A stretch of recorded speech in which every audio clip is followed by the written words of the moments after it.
Ça fait pratiquement 2 séances où il y a presque personne. Monsieur, c'est le réseau qui nous fait souvent défaut, mais nous essayons souvent de nous connecter, mais nous sommes souvent... Et le problème majeur qui s'est posé cette semaine, c'est qu'on n'a pas reçu le programme. Donc, on ne savait pas si on devait avoir quoi avec vous, jusqu'à ce que je reçoive... Bon, j'espère que vous êtes allé sur YouTube et que vous avez lu les 2 derniers cours. Je veux dire, les 2 dernières séances. Parce que nous avons beaucoup avancé. Donc, je vais charger le cours. On va avancer au niveau du chapitre. Je crois que c'est le chapitre 4, 3 ou 4.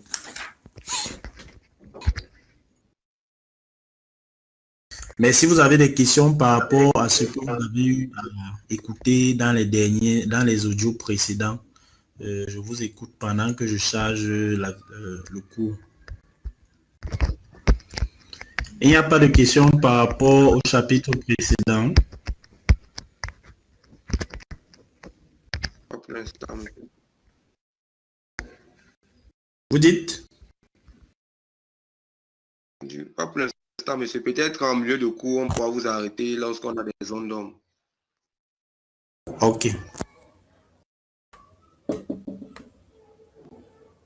Bon, le temps que ça charge, on a avancé beaucoup parce qu'on a travaillé sur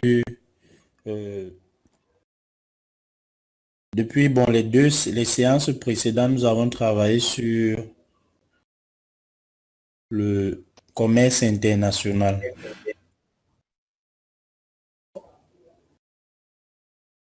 Les fondements du commerce international. Bon, dans les fondements du commerce international, la première partie était plus sur le libre-échange. Nous avons parlé des fondateurs du libre-échange.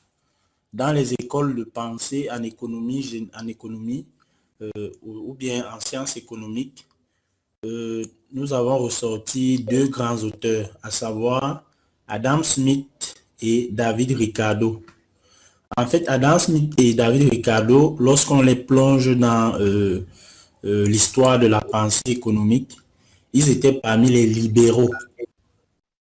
Adam Smith était le père des classiques et David Ricardo faisait partie des néoclassiques. Alors, Adam Smith a développé la théorie des avantages absolus et David Ricardo est venu avec la théorie des avantages comparatifs.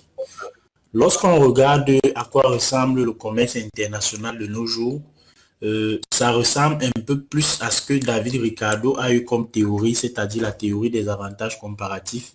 Mais on dira que il y a eu beaucoup d'évolution par rapport à la formule ou bien par rapport à la théorie de départ.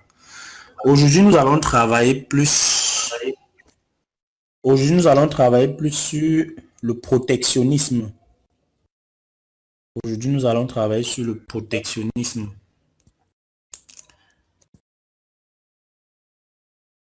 Alors, parler du protectionnisme, je prends, voilà, nous y sommes. Le protectionnisme consiste pour un État à protéger de la concurrence internationale, soit des activités naissantes jugées prometteuses, soit des activités anciennes en difficulté. Je vais un peu m'arrêter là sur les activités naissantes et les activités anciennes en difficulté. Alors, ce qui se passe, c'est quoi? C'est que les États se rendent compte que lorsqu'on est dans le commerce international, on peut être en situation désavantageuse. Pourquoi? Parce que les pays qui sont les plus industrialisés peuvent avoir un certain ascendant sur les pays les moins que je qualifierais de moins avancés. Alors, une alternative donc se pose. On pourra plutôt essayer de se protéger de ces différents pays qui sont tellement avancés. Alors, on peut utiliser le protectionnisme. On peut utiliser le protectionnisme lorsque nous avons quoi, des activités jugées prometteuses. Si au Cameroun, par exemple, on se rend compte que dans un secteur précis, il y a un certain développement, il y a une nouvelle activité qui est en train de naître.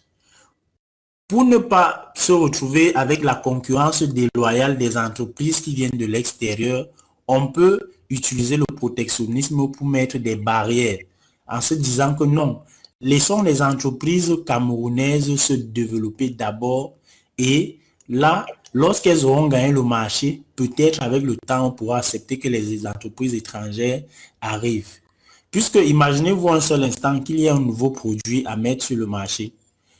À peine vous avez peut-être les entreprises camerounaises avec des capitaux relativement limités. À peine ils se lancent dans cette activité, vous voyez les grandes structures qui viennent de l'extérieur arrivent. Est-ce que ça sera évident que ces petites entreprises camerounaises puissent gérer cette concurrence-là? Non.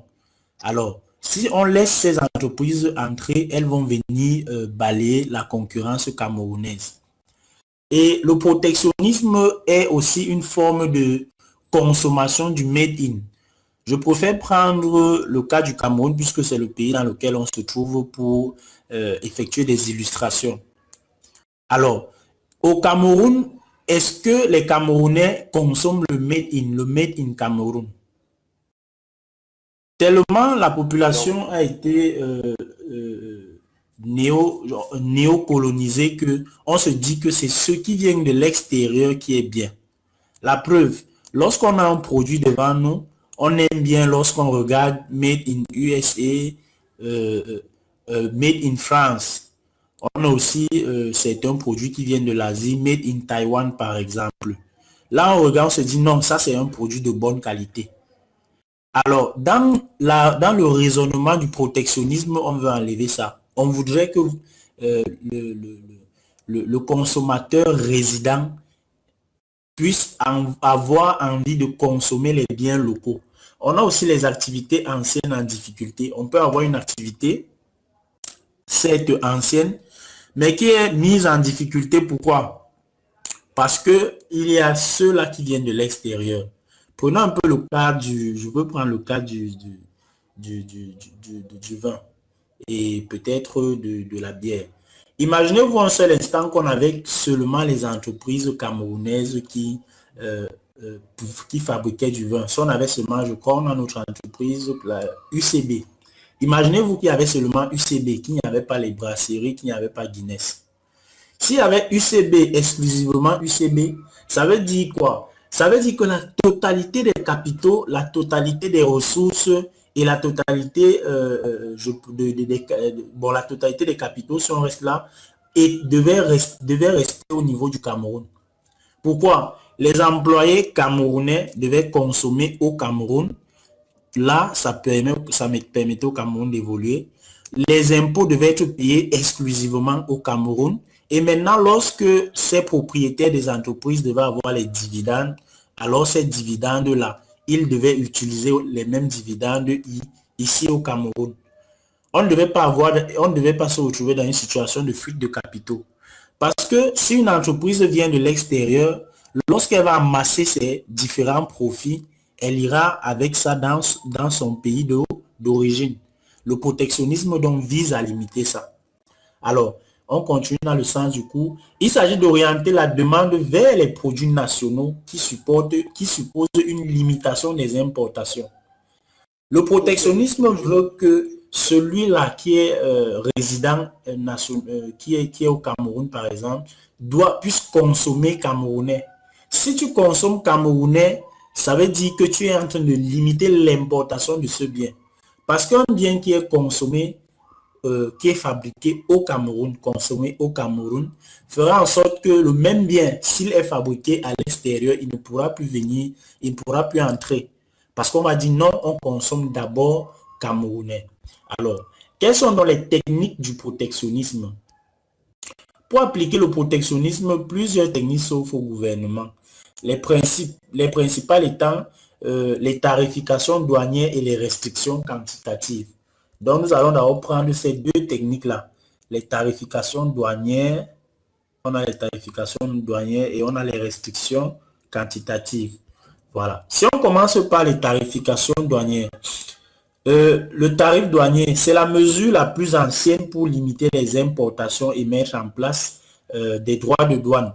Ces droits sont des taxes prélevées sur les marchandises qui franchissent la frontière du pays. Ils sont établis selon une autonomie tarifaire ou selon une convention.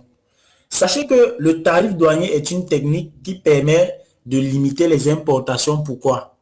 Exemple clair et net. Si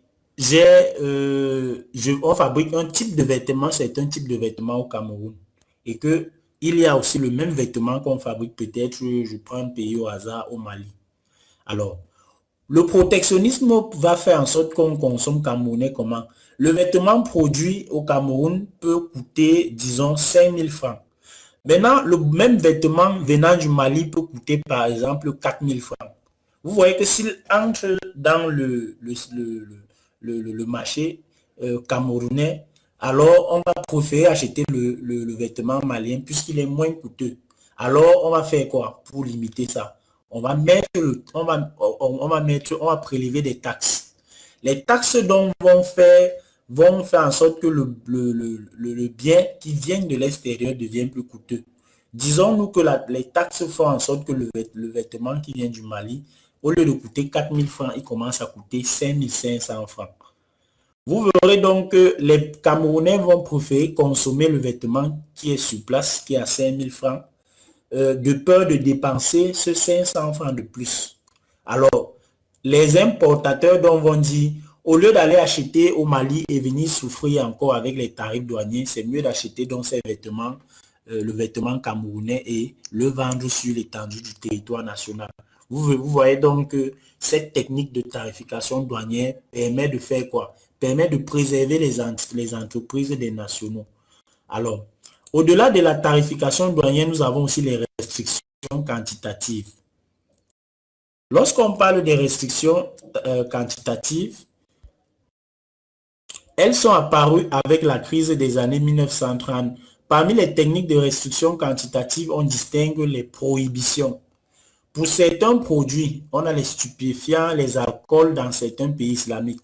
Voilà. Les prohibitions, c'est quoi? Lorsqu'on dit quand est-ce qu'on dit qu'un produit est prohibé?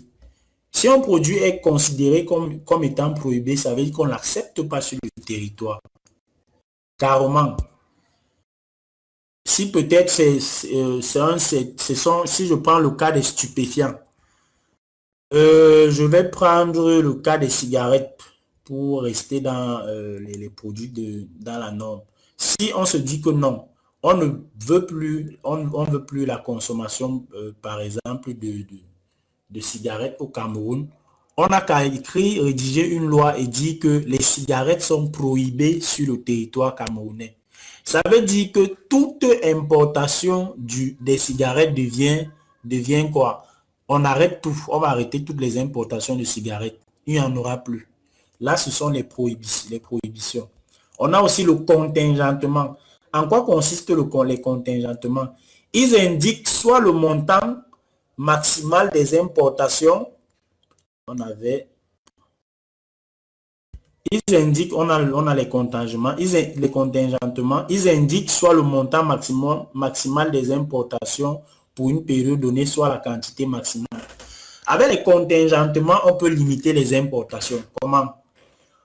On peut réduire le montant maximal des importations. Exemple, si on a au Cameroun, on a comme on a la sèmerie qui produit le riz à Yagua. Disons qu'on a donc cette entreprise-là. Elle produit un certain nombre de tonnes de riz par an. On se rend compte qu'on a l'habitude d'importer du riz, soit du riz, beaucoup du riz thaïlandais. Peut-être du riz thaïlandais, du riz chinois. On se rend donc compte que si on continue à importer autant de riz thaïlandais ou chinois, alors l'entreprise nationale ne pourra même pas vendre son propre riz. On se dit donc qu'on va donc utiliser une méthode de contingentement. Cette méthode va consister à faire quoi? Elle va consister à Elle va consister à limiter, on va dire, bon, on ne peut pas importer plus de 30, je sais un exemple, on ne peut pas plus, importer plus de 30 000 tonnes de riz thaïlandais. Exemple. Ça veut dire que si on limite l'importation du riz thaïlandais à 30 000 tonnes et que peut-être la consommation camerounaise, la demande en termes de riz au Cameroun, c'est peut-être 50 000 tonnes. Alors, les 20 000 tonnes restantes, on va faire comment? Les populations vont forcément acheter le riz camerounais. Vous voyez qu'avec cette méthode-là, on peut réduire donc les importations. Après, nous avons quel autre élément? On a les autres barrières non tarifaires. Les pratiques les plus courantes sont l'établissement de normes de sécurité, de fabrication, de pollution imposées aux produits vendus sur un territoire. De plus, certaines procédures administratives constituent parfois de vrais freins devant les échanges extérieurs. Alors, ce qui se passe, c'est quoi? Le protectionnisme peut aussi utiliser les autres barrières non tarifaires. On peut avoir les normes de sécurité. On dit que si tel produit ne respecte pas telle norme, vous voyez, il y a souvent ce qu'on appelle les normes ISO. Je prends le cadre des produits agroalimentaires comme les spaghettis et autres. Ils respectent la norme ISO 9001. Ça veut dire que si toi tu veux, si un pays fabrique un certain nombre de produits et que ces produits-là ne respectent pas les normes-là, alors on n'accepte pas l'importation de ces produits-là sur le territoire. Vous voyez que ça limite aussi les importations. Alors, comme on a déjà présenté le protectionnisme, quels sont ses avantages? Les partisans du protectionnisme n'acceptent pas la contrainte que fait peser l'étranger sur les priorités nationales en termes d'emploi, de pouvoir d'achat ou de grands équilibres. En fait, le protectionnisme supprime la concurrence à l'égard des secteurs menacés dont protège les emplois de ces secteurs. Il réduit les dépenses d'importation, donc contribue au redressement de la balance commerciale en dégageant un solde excédentaire qui permet d'accroître la richesse nationale. On sait que la balance commerciale, c'est la différence, si on fait le petit calcul, la balance commerciale, la BC, c'est quoi? C'est la différence entre les exportations et les importations. C'est ça la balance commerciale. Les exportations font quoi? Permettent de faire sortir les marchandises du pays pour aller vendre à l'extérieur, tandis que les importations, c'est le fait de ramener les marchandises à l'intérieur du pays.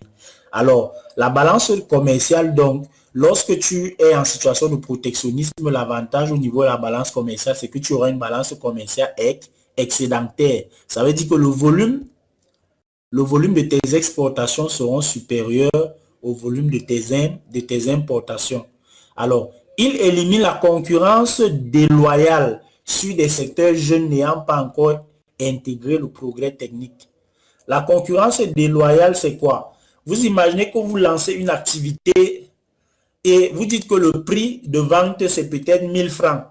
Une entreprise vient de l'extérieur parce qu'elle a de gros capitaux, elle vient vous dire que non, elle peut vendre le même produit avec les mêmes caractéristiques à 400 francs.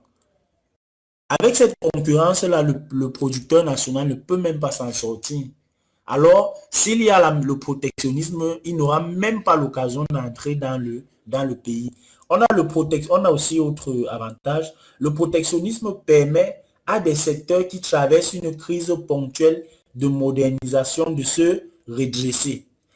Enfin, il permet d'utiliser les mesures de rétorsion à l'égard des pays faisant preuve de protectionnisme.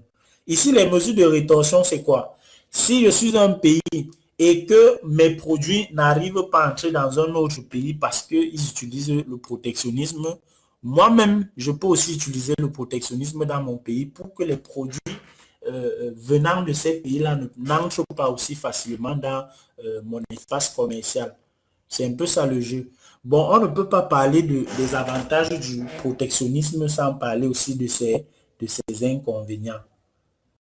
Parce que toute technique, toute méthode, je vous dis toujours ça, lorsqu'on est dans le domaine des sciences économiques, toute méthode qu'on vous présentera aura toujours des avantages et des inconvénients.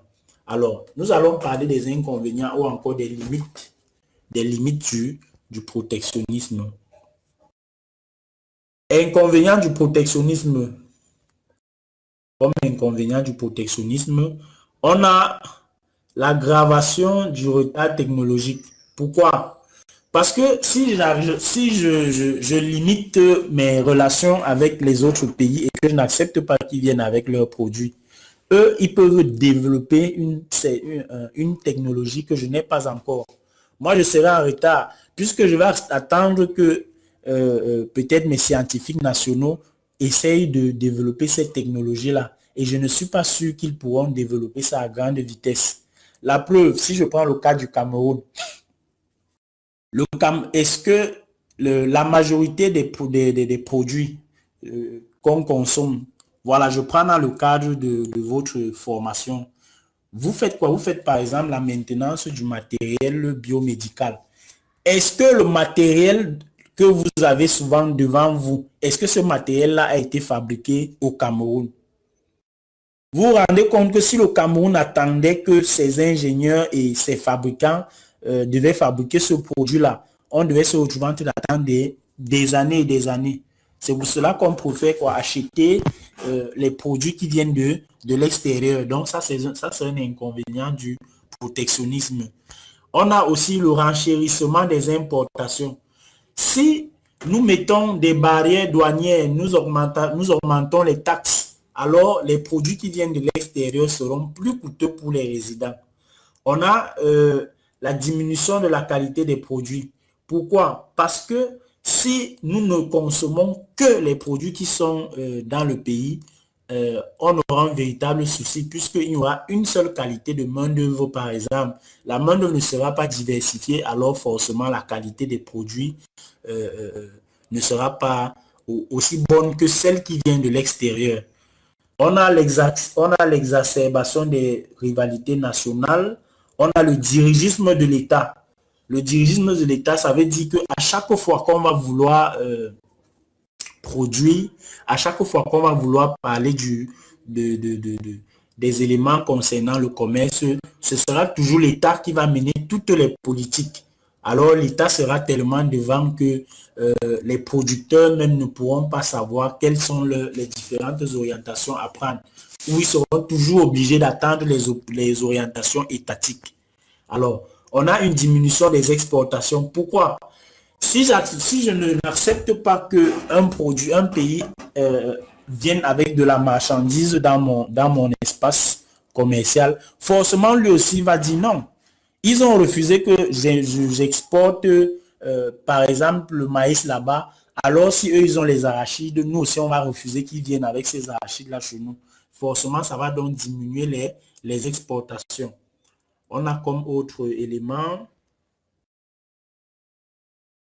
on a la perte d'emploi dans les entreprises exportatrices. Maintenant, le développement des échanges internationaux. Pour parler du développement des échanges internationaux, on va faire une brève, on va parler un peu, on va faire une brève historique. Je commence ici. De 1945 à 1974. Lorsqu'on parle de 1945, ça veut dire quoi? C'est après la Deuxième Guerre mondiale.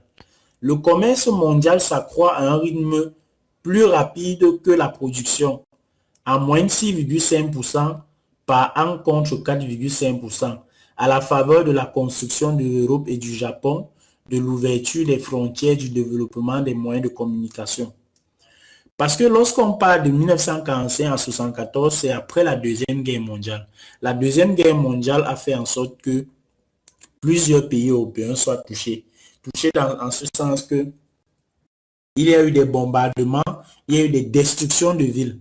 Alors nous étions dans une... on était de 45 à 74. L'Europe était dans une phase de reconstruction. Puisque si on regarde les effets de la Deuxième Guerre mondiale, les pays, je prends d'abord les pays de l'Europe de l'Ouest, étaient fortement touchés. L'Allemagne, l'Angleterre, la France, l'Italie, c'est des pays qui ont vraiment subi cette guerre. Alors, sans oublier le Japon. Deuxième élément, les chocs pétroliers de 74 à 79 marquent un retournement de conjoncture.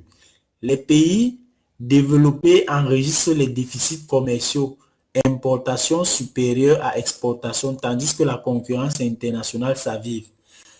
La conjoncture, c'est quoi? C'est la situation économique qui prévaut à un moment donné. Quand on dit qu'il y a eu un retournement de conjoncture, ça veut dire qu'il y avait un état. De 45 à 74, il y avait une certaine stabilité. Mais les données ont commencé à changer. Vous voyez qu'on a les déficits commerciaux M supérieur à X. Ça veut dire que le volume des importations devenait supérieur au volume des exportations. Et dans ce contexte-là, la concurrence internationale s'avive.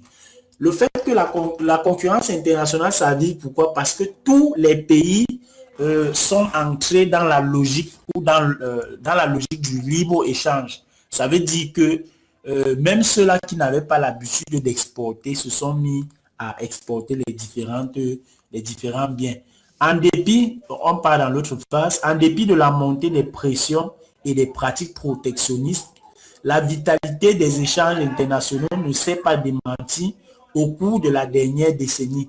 Cependant, le début des années 80 marque un léger recul. En fait, le léger ralentissement de la croissance des exportations mondiales peut s'expliquer par la récession qui frappe les économies développées. Voilà. Il y a la récession. La récession, c'est quoi? En fait, la récession, c'est le ralentissement des activités économiques. Actuellement, je prends le cas, nous sommes en 2020, on a la crise du Covid-19. Vous allez vous rendre compte que nous sommes en train d'entrer en phase de récession. Il y a un véritable ralentissement des activités économiques.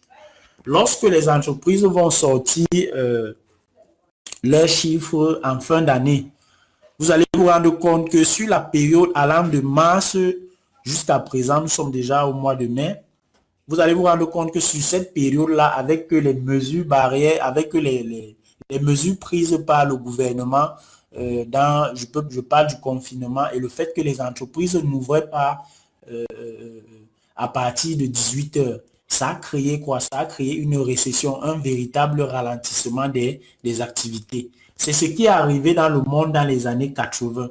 Les pays, les économies développées. Lorsqu'on parle des économies développées ici, là, vous allez vous rendre compte qu'on parle plus des économies de l'Occident.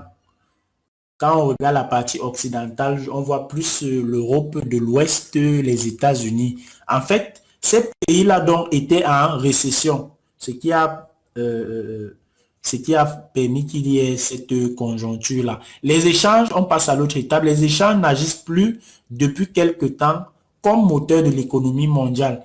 Leur faible dynamisme est dû en grande partie au développement de la zone de l'Asie-Pacifique.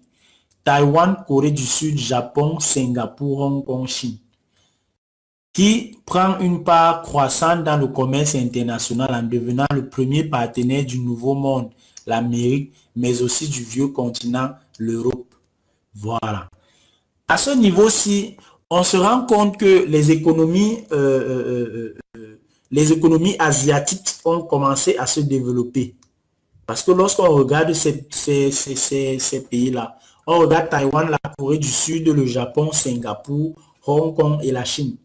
Vous devez savoir que lorsqu'on regarde les transactions, on prend l'exemple du port de Singapour, ce port est l'un des ports qui a le plus grand volume de transactions dans le monde entier. Vous voyez que ce qui se passe, c'est quoi?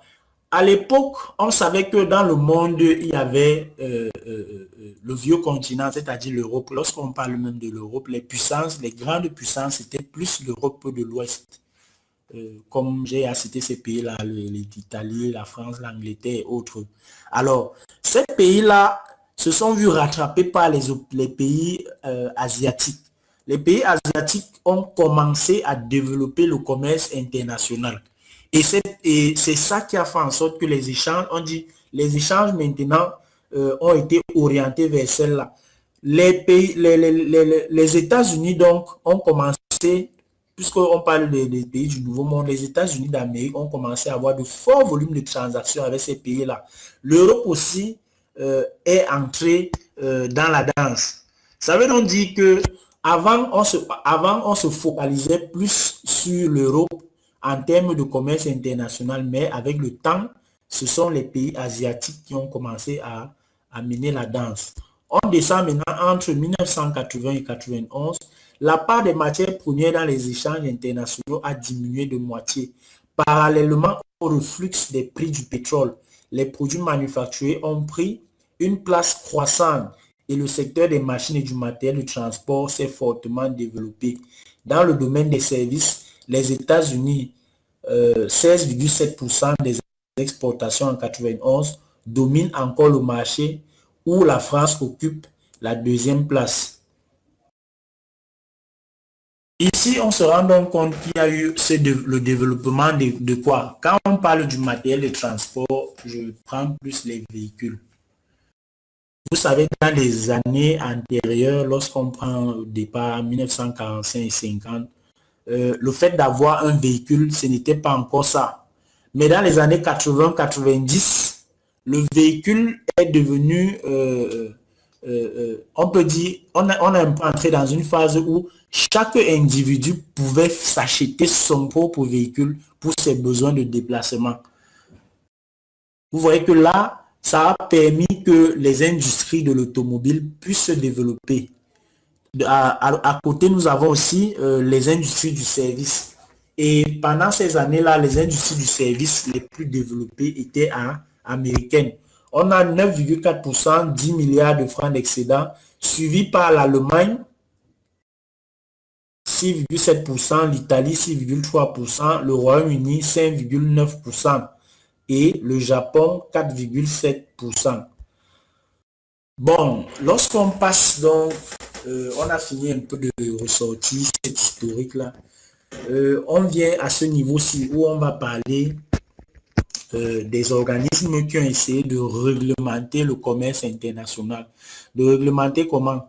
Parce que il y a un souci, c'est quoi? Lorsque les transactions commerciales ont évolué dans le monde, il fallait qu'il y ait certains organismes pour limiter soit les déséquilibres, pour limiter aussi les transactions douteuses. Il fallait vraiment des organismes de régulation.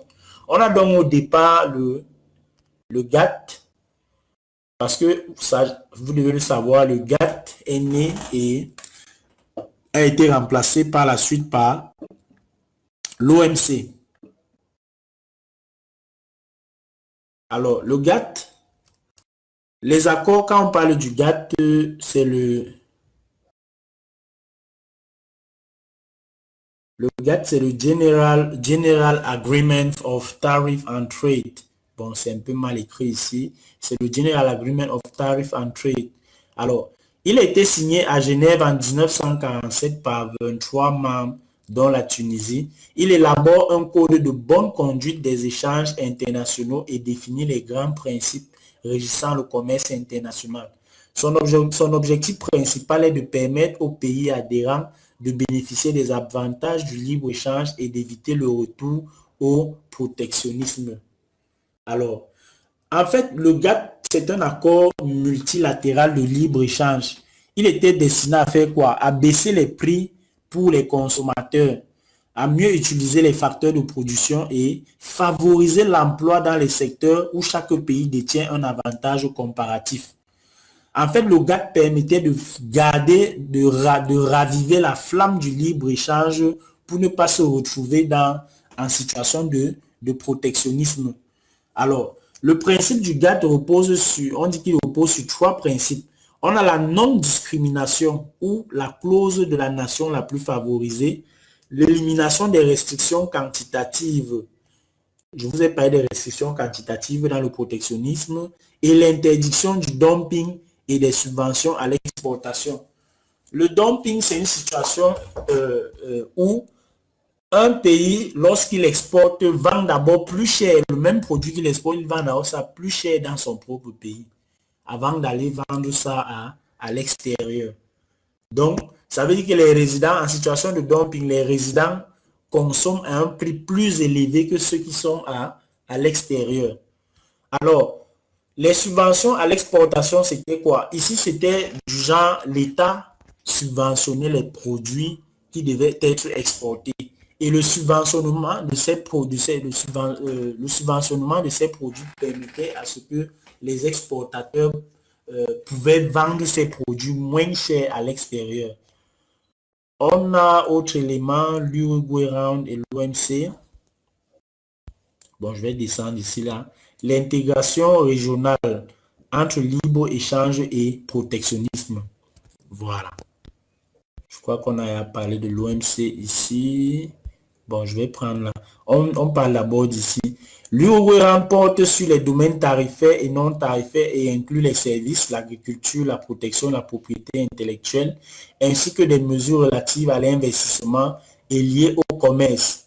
L'acte adopté le 15 décembre 1993 à Genève par les 117 pays parties prenantes aux négociations prévoit principalement la création d'une organisation mondiale du commerce qui se substituera au GATT. Alors l'OMC est venu remplacer le GATT.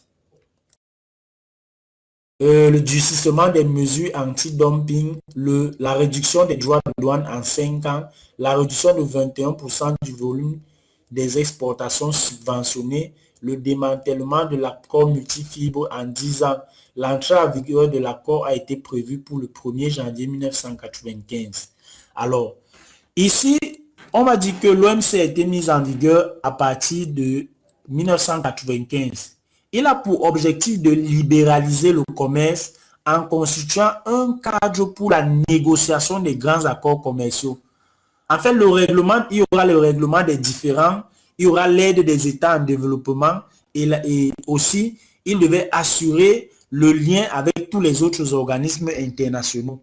En fait, l'objectif de l'OMC, c'était que chaque pays se sente à l'aise dans cette affaire qu'on appelle le libre-échange. L'objectif, c'était que chaque pays, chaque État membre, lorsqu'il devait avoir peut-être certains litiges, lorsqu'il devait avoir certaines situations, que l'OMC devait jouer dans le rôle de quoi? Le rôle d'arbitre, le rôle de régulateur. Mais j'ajoute cette réflexion. Qu'en est-il de quelle est la place de l'Afrique dans l'Organisation mondiale du commerce?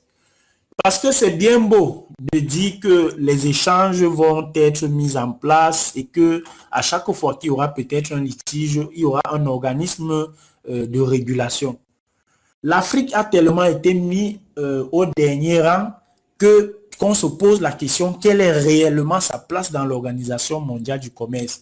Parce que si vous regardez comment est-ce que le commerce international se passe, on a l'impression que les pays africains restent toujours à la traîne. La preuve, lorsque vous regardez les prix des matières premières sur le marché, les prix des matières premières sont fixés même par les acheteurs. Imaginez-vous que vous arrivez dans un marché et c'est vous qui fixez le prix en tant qu'acheteur. Tu arrives à la boutique, tu dis qu'au boutiquier, non, le pain, si moi je vais l'acheter à 30 francs. Tu ne regardes même pas quelles sont les charges que le boutiquier a eu à engager pour obtenir le produit. Tu ne regardes même pas quelle est sa situation et toi tu fixes le prix. Un peu plus loin, vous allez vous rendre compte que l'OMC a aussi apporté la détérioration des termes de l'échange. Cette situation de déséquilibre entre les pays, les super exportateurs et les pays dits pays non industrialisés ou pays en situation défavorable. Parce que le souci, c'est quoi? C'est que on ne peut pas mettre en place une organisation en prétendant que la dite organisation va réguler le commerce, mais on se rend donc compte que dans ce libre-échange-là, il y a des pays qui bénéficient amplement par rapport à d'autres pays. Alors, lorsqu'on entre donc je vais appeler ça comment? On va entrer dans une phase où les autres pays ont essayé de comprendre et se sont mis ensemble. Ici, on va donc parler de l'intégration régionale. L'intégration régionale. Bon, avant que je n'entre dans le cours, je vais vous expliquer un peu. Lorsqu'on parle de l'intégration régionale, ici, plusieurs pays, moi je vais plus vous parler de l'Afrique parce que ça ne sert à rien que on reste dans l'intégration régionale où on va vous parler des pays de l'autre côté et pourtant le problème de fond, c'est de connaître ce qui se passe aussi en Afrique. Parce qu'en termes d'intégration régionale, je vais vous prendre l'Union européenne, c'est une forme d'intégration. Vous voyez, dans le cadre de l'Europe, l'Union européenne est née et s'est développée, mais on se rend compte qu'avec le temps, il y a des problèmes. On a certains pays du Royaume-Uni qui sont sortis. Vous avez vu sûrement comment ça s'est passé avec le Brexit. Alors, on a aussi on a certaines formes d'intégration régionale entre les États-Unis et le Mexique et le Canada. Mais dans le cadre maintenant de l'Afrique, si nous parlons un peu de l'intégration régionale en Afrique, quand vous essayez de faire un petit découpage du compartiment, du continent, vous allez vous rendre compte qu'on a pratiquement cinq grands regroupements. Ces cinq grands regroupements, je peux dire qu'on a d'abord les 4 points cardinaux. On a le nord, on a le sud, on a l'est, on a l'ouest et au milieu, nous avons le centre. Lorsque vous regardez les regroupements du nord, là, vous allez vous rendre compte qu'on a le Maghreb, c'est-à-dire les pays du Maghreb. Dans le Maghreb, on a une organisation, vous allez regarder, vous allez faire les recherches, on a l'UMA, l'Union du Maghreb arabe. C'est une vieille organisation depuis 1989 pratiquement. Et il y a les pays comme l'Algérie, la Libye, les pays maghrébins, le Maroc, la Tunisie et la Mauritanie.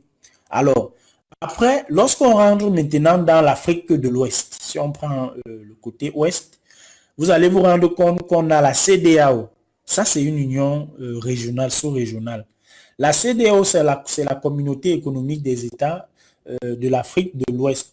En fait, la CEDEAO existe depuis 1975.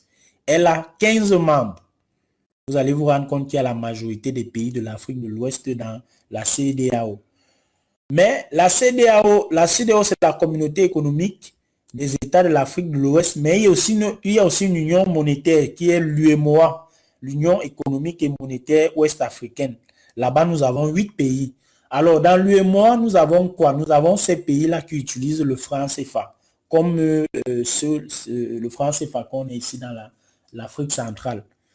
Alors, vous allez souvent vous rendre compte que lorsque vous effectuez les échanges à l'extérieur, pour ceux qui peuvent envoyer de l'argent peut-être par MoneyGram et Western Union, vous allez vous rendre compte que le franc CFA à l'international, on met souvent écrit sur un XAF, XAF. Ça, c'est le franc CFA à l'international. Ça, c'est celui de l'Afrique centrale. Ceux de l'Afrique de l'Ouest, vous allez voir, c'est le ZOF, XOF.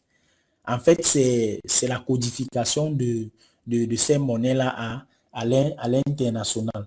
Alors, je continue un peu pour les unions. Si on part du côté de l'Afrique centrale, nous avons par exemple la CEAC, voilà, la communauté économique des États de l'Afrique centrale. Elle existe depuis 1983. La CEAC a 10 pays. C'est différent de la CEMAC, parce qu'il y a certains qui confondent ça. Il y a la CEAC, qui est la communauté économique des États de l'Afrique centrale, et à côté, nous avons la CEMAC, qui est la communauté économique et monétaire de l'Afrique centrale. La CEMAC, maintenant, a plutôt 6 pays. La CEMAC est plus récente, elle a été créée en 1994. Alors, dans l'Afrique de l'Est, nous avons l'EAC, la communauté de l'Afrique de l'Est. L'Afrique de l'Est, il y a les pays comme le Burundi, le Kenya et autres. Vous allez donc vous rendre compte que si on se limite un peu à ça, il y a tellement de pays qui se sont mis ensemble. Vous allez apprendre, vous allez peut-être dans la lecture. Nous avons donc ces pays qui se sont mis ensemble. Alors, pourquoi on parle d'intégration régionale entre libre-échange et protectionnisme national? L'objet, c'est quoi? C'est que ces pays, lorsque ces pays-là se mettent ensemble, ils acceptent la libre circulation des personnes et des biens à l'intérieur de ces pays. Je prends l'exemple de la CEMAC. Lorsque je vais vendre à un pays comme le Tchad, ou lorsque je vais vendre à l'Afrique, à la Guinée, la Guinée équatoriale ou au Gabon, ça sera différent si je vendais par exemple au Nigeria.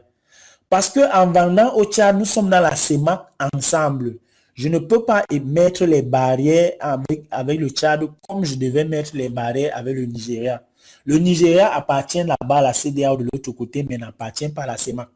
Alors, les ententes qui sont entre nous, c'est un peu comme si c'était un protectionnisme régional. Ça veut dire que ces unions-là utilisent à la fois les méthodes du libre-échange et les méthodes du protectionnisme. Bon, on peut prendre une petite pause et si vous avez 2 ou 3 questions concernant cela avant qu'on ne continue. Fidèle.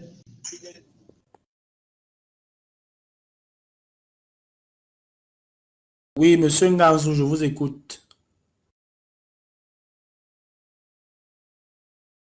Non, monsieur, désolé, c'est j'active mon micro par erreur. Ok, d'accord. Bonsoir, monsieur. Oui, monsieur Njomo, bonsoir. Vous avez parlé des flux de capitaux. Moi, je n'ai pas très bien saisi vraiment la notion de flux de capitaux. Des flux de capitaux. Oui, oui.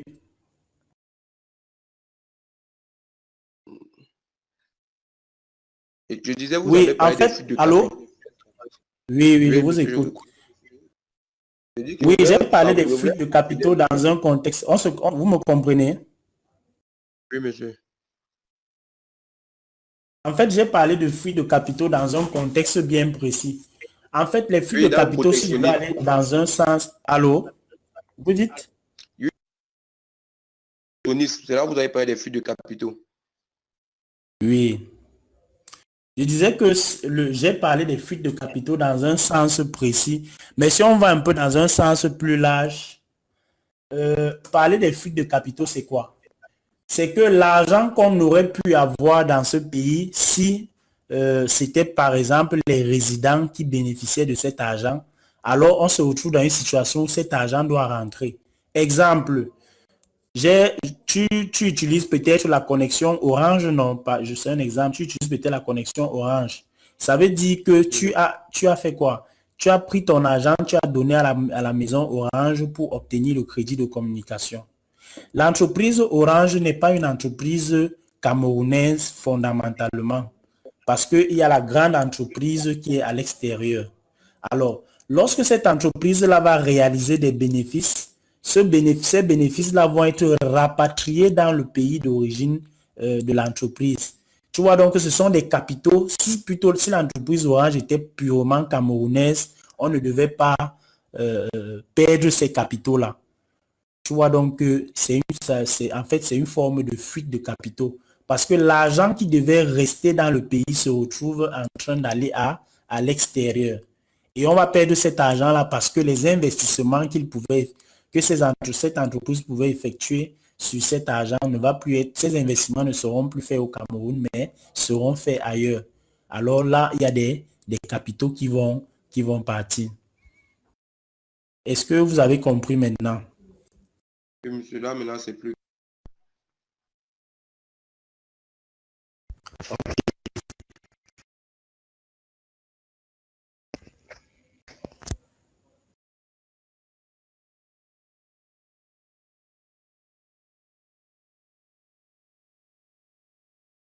Bon, on a fini avec le libre-échange et le protectionnisme.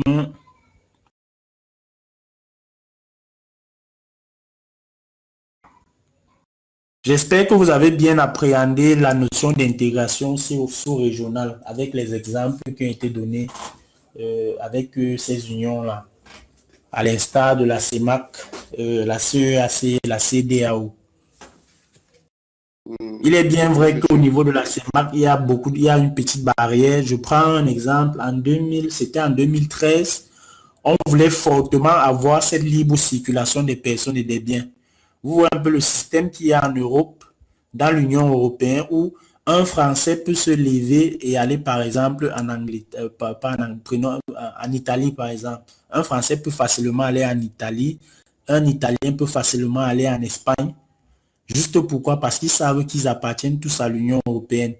Ce système-là voulait être intégré au niveau de la CEMAC avec des traités de libre circulation des personnes et des biens. Mais le pays qui s'était fortement opposé, c'était la Guinée équatoriale. Oui, la Guinée équatoriale s'était fortement opposée. Et jusqu'ici, on n'a pas encore cette impression-là. Parce qu'une véritable libre circulation des personnes, c'est que si le Camerounais arrive en Guinée équatoriale, par exemple, on n'a pas besoin de lui demander s'il est Camerounais ou pas. On sait qu'il appartient à la CEMAC.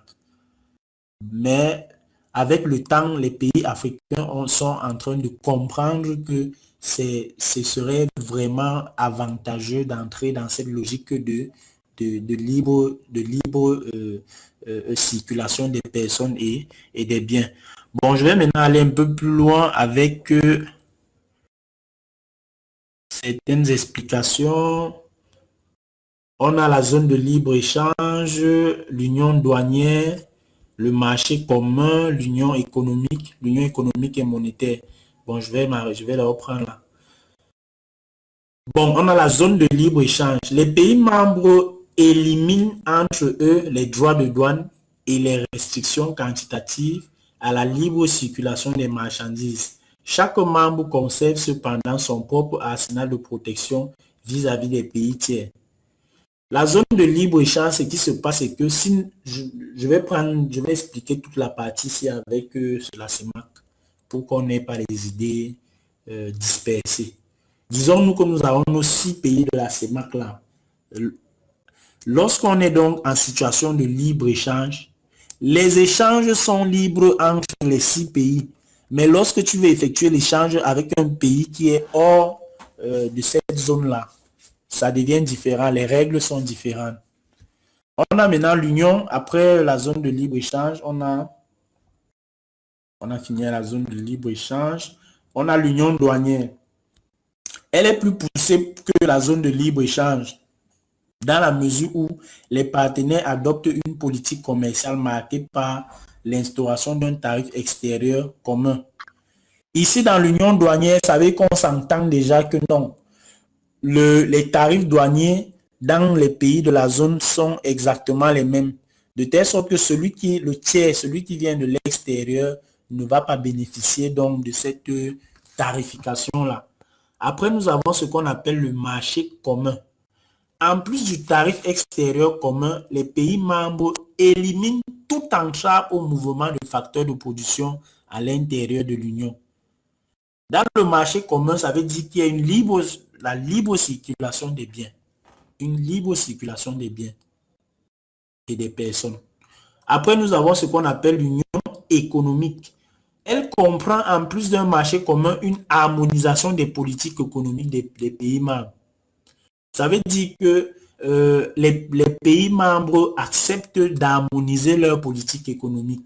Ça veut dire leurs politiques économiques vont dans le même sens. Elles ont exactement les mêmes politiques économiques.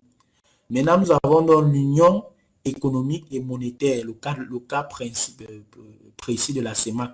Elle constitue la phase ultime de l'intégration avec la création d'une monnaie commune. Dans le cadre de la CEMAC, nous avons le franc CFA que nous utilisons pour le moment. Ensuite, on a on va dire ici, on va essayer de ressortir une brève historique. L'intégration régionale a commencé à voir le jour depuis les années 60 avec en premier lieu la CEE, Communauté économique européenne, appelée aujourd'hui Union européenne.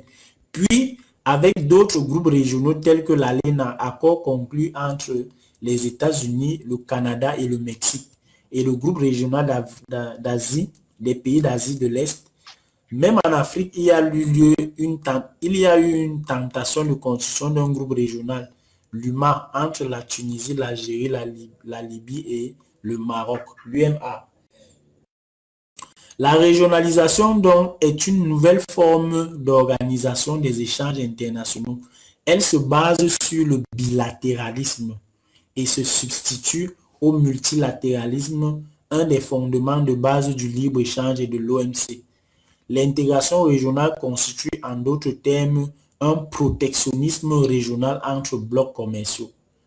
Le bilatéralisme, c'est quoi? C'est mettre en relation deux entités. Ça veut dire que dans cette concentration régionale, on prône quoi? On prône les avantages entre deux pays plutôt que les avantages entre un pays et le reste du monde. C'est un peu ça le jeu du protectionnisme régional. Parce que elles se protègent entre elles afin de développer des transactions, de développer les opérations, de développer leurs économies ensemble. Quand je prends le cas de la CEMAC, ça veut dire que les 6 pays s'entendent pour évoluer dans le même sens sur le plan économique. De telle sorte que, au lieu d'importer par exemple un bien venant du Ghana, si à côté j'ai peut-être le Gabon qui produit le même bien, alors je vais d'abord importer plutôt au Gabon au lieu d'aller regarder le pays, l'autre pays comme peut-être un autre pays peut-être comme le Ghana. Parce que je sais qu'avec le Ghana, si avec le Gabon, si c'est que j'importe, eux aussi, lorsqu'ils auront besoin d'un bien, si j'ai ce bien, même si un autre pays a le même bien, ils vont d'abord venir importer chez moi. C'est un peu ça le jeu du protectionnisme régional. En effet, elle se traduit par deux effets sur les mouvements internationaux de marchandises. Un effet de création de trafic, puisque l'abolition des barrières douanières permet aux pays membres de s'approvisionner à un coût moins élevé que chez les pays tiers. Ça crée le trafic parce que le bien que je devais acheter qui serait un peu plus coûteux si j'achetais ça à l'extérieur, avec la bonification par exemple des tarifs douaniers, je peux facilement avoir ce bien chez mon voisin. On a l'effet de détournement de trafic, puisque les pays membres vont substituer à des importations en provenance de pays tiers, des importations en provenance de pays membres. Ici, les pays tiers, ce sont quels pays? Ce sont les pays qui n'appartiennent pas à notre union économique et monétaire. Donc, lorsque je devais me retrouver, comme l'exemple que j'ai donné là, au lieu d'importer du Ghana, je préfère importer du Gabon parce que je suis dans la CEMAC avec le Gabon. Ça crée donc un effet de détournement de trafic. Dans les deux cas, les pays membres du groupe régional profitent des mouvements de marchandises entre eux-mêmes et ce, au détriment des pays ne faisant pas partie du groupe. Il s'agit d'une sorte de protectionnisme, en haut, un peu plus haut, de protectionnisme déguisé. C'est ce protectionnisme déguisé que nous avons encore appelé le protectionnisme régional. C'est en fait dans ce cadre que certains pays en voie de développement tentent aujourd'hui d'être un partenaire privilégié pour ces groupes régionaux dans le but de diminuer les effets pervers de l'intégration régionale sur leur commerce extérieur, surtout s'ils ont déjà signé les accords du GATT ou de l'OMC.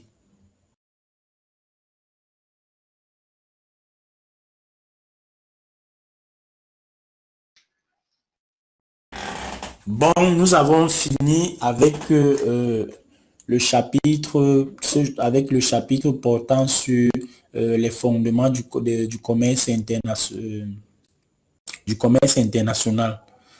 Alors, si nous devons faire une brève analyse de ce qui a été dit dans tout ce cours, c'est que les échanges internationaux ont évolué et ont pris diverses formes.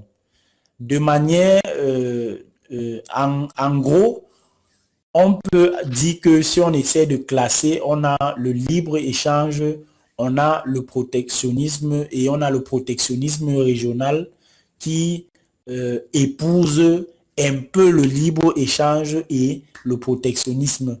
Alors, on se rend donc compte que les pays du monde ont fortement évolué en termes de commerce international.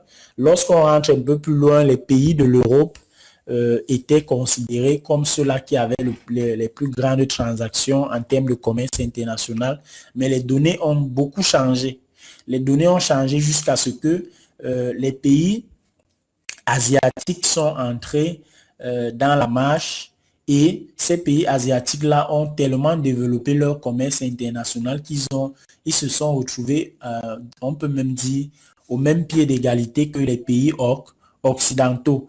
Alors, ça veut dire que l'Afrique, jusqu'ici, reste toujours l'enfant, le dernier enfant parce que malgré tous ces développements-là, nous sommes toujours restés un peu derrière. Nous sommes toujours restés un peu derrière. Pourquoi? Parce qu'on nous avait déjà on nous avait cantonné dans une situation où on se disait que non, les Africains sont là pour exporter exclusivement les matières premières. Alors, ça veut dire que nous devons vraiment réfléchir dans le sens où il faudra que l'Afrique et le Cameroun en l'occurrence développe son tissu industriel afin de faire comment? Afin d'exporter en plus des exportations de matières premières, mais d'exporter aussi des produits manufacturés. Parce que c'est ce qui a sorti les Asiatiques.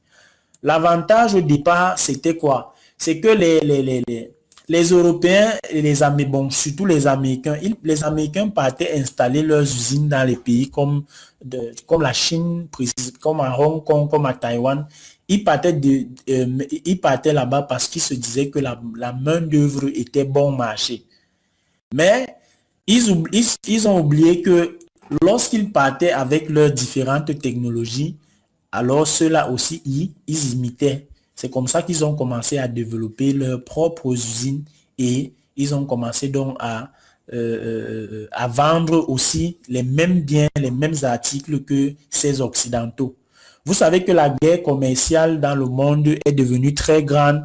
Si vous suivez bien l'actualité, je pense que tout le monde a vu ce qui se passe, ce qui s'est passé, ce qui continue de se passer parce que ce n'est pas toujours fini entre la Chine et les États-Unis, avec le cas de la grande entreprise chinoise Huawei et la 5G, la 5e génération.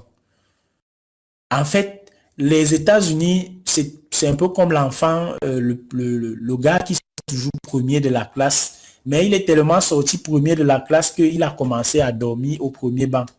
C'est un peu ce qui est arrivé aux Américains. Parce que au départ, en termes de technologie, ils se disaient qu'ils étaient toujours en avance. Alors, ils n'ont pas eu une véritable veille stratégique, ce qui a permis aux Asiatiques, à l'occurrence aux Chinois, de se développer. Alors, si on essaie de regarder en Afrique, pourquoi les Africains aussi ne peuvent pas profiter et se lancer jusqu'à venir dépasser ces pays-là? Parce que la majorité des pays qui sont devenus de très grandes puissances commerciales aujourd'hui n'étaient en fait, n'étaient pas pressentis à ce rang-là. On ne savait même pas qu'ils pouvaient se développer jusqu'à ce niveau-là. Bon, lorsqu'on a déjà fini de parler des fondements du commerce international, le chapitre qui va suivre, on va parler de la comptabilité nationale. Le document que je vous ai donné là, je vais le compléter parce que il manque deux grandes parties, à savoir la finance internationale et le système monétaire international. On va beaucoup travailler sur ces deux grandes parties-là. Parce que si vous comprenez les fondements du commerce international, ça sera aussi intéressant d'appréhender la finance internationale et le système monétaire international.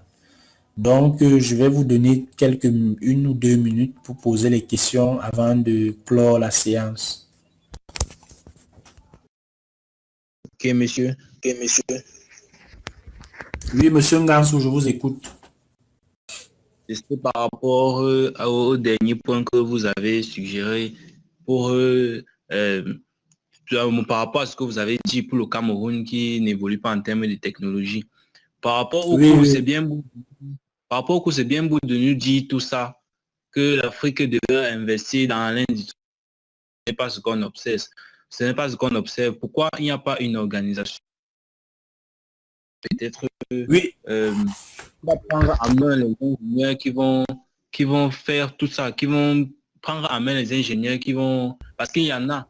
Nous, par exemple, nous sommes un exemple. Il y a des gens qui fabriquent beaucoup de choses ici dehors, mais seulement qu'il n'y a pas d'investissement. Et quand même, on fabrique les appareils de l'extérieur qu'on trouve à acheter. On n'investit pas vraiment dans les ingénieurs camerounais. Pourquoi il n'y a pas une organisation qui prend ça en charge? en fait, le problème que tu poses, c'est aussi un problème d'orientation des différentes politiques, tu vois. Je prends le cas du Cameroun, on s'est tellement, dans le pays, on s'est tellement orienté dans une politique de consommation de ce qui vient de l'extérieur au détriment de la production nationale. Il y a même d'abord un véritable problème de confiance. Tu vas voir, il y a les gars ici qui réussissent vraiment à te produire, à te fabriquer peut-être une nouvelle machine, à inventer peut-être un nouveau procédé. Mais lorsqu'il va avec son projet dans les organismes attitrés ou les organismes réglementés, on ne lui accorde pas de temps, on ne lui donne encore moins, c'est encore plus grave en termes de financement. En fait, le jeu, c'est quoi? C'est le jeu des politiques, à mon sens. Peut-être on pourrait bouger les lignes dans le sens du Cameroun avec les différentes politiques. Parce que si on commence déjà à, à vanter le Made in Cameroun, parce qu'il y a même ce véritable problème-là, on ne vante pas le Made in Cameroun. Lorsqu'un bien est fabriqué ici au pays, on ne le vante pas. Donc, ça sera très intéressant si les politiques pouvaient vraiment s'intéresser à ce que les jeunes Camerounais réussissent à fabriquer, réussissent à développer de nos jours. C'est un peu ça, à mon sens, c'est ça le véritable problème. Je ne sais pas comment, comment est-ce qu'on pourra, parce qu'ils sont vraiment très têtus. Je ne sais pas comment on pourra faire cela, mais je pense que dans le domaine scientifique, on dit souvent que il faut le dire et il ne faut jamais le dire assez, il faut toujours le dire. Peut-être qu'un jour, il y aura une véritable prise de conscience collective. Donc, jusqu'ici, tu as parfaitement raison. On n'arrive pas à comprendre comment est-ce que quelqu'un puisse développer peut-être une machine, puisse fabriquer quelque chose de nouveau, mais on lui accorde pas de l'attention, on lui accorde pas, par exemple, les financements requis. Donc, c'est un peu ça. On se questionne tous. On se questionne tous. D'accord, monsieur. Bon, s'il n'y a plus d'autres questions, nous allons clore la séance et se dire, je crois que la prochaine séance est demain. Vous passez une très bonne soirée et à demain.